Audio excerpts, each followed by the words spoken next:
Hey, what's going on, everyone? John Castor here, 60-day dude, 36 days done, and here I am still going on my Atkins diet. Feel great. Energy's still high. Been working out consistently, and that's definitely motivated me along the way. My diet's still on point.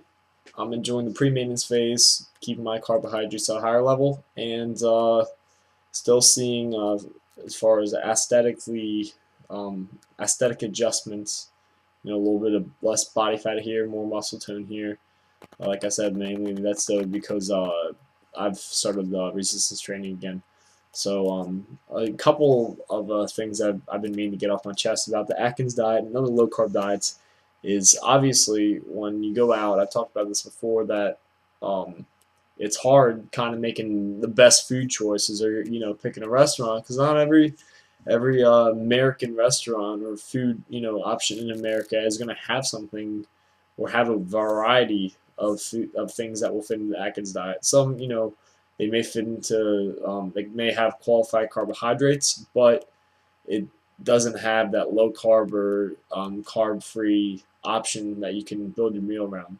So the main problems, there's five main problems that you're going to find.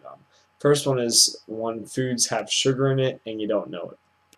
You go to a restaurant, you can't always get the nutrition facts. Sometimes the sauces, or even just the way the food was prepared, is going to have some lingering sugar, which is obviously going to spike your blood sugar, take you out of a state of ketosis, and put you right back to square one, um, having you essentially stall out on your Atkins diet. So something to always be very cautious of when you look at the food that's in front of you. Next thing is foods that are high in saturated and trans fats. You may not always know this. I mean, once again, restaurants don't always really break it down unless they're larger chains. So you could be taking in um, higher than the recommended 8 to 10% of saturated fat on a daily basis, just in one big meal you have when you don't even realize it. Next thing that I want to talk about is hidden carbohydrates, which I kind of mentioned with the sugar stores in dressings and other things like that. But some foods you may just not realize how high they are in carbohydrates. Take peanuts for example.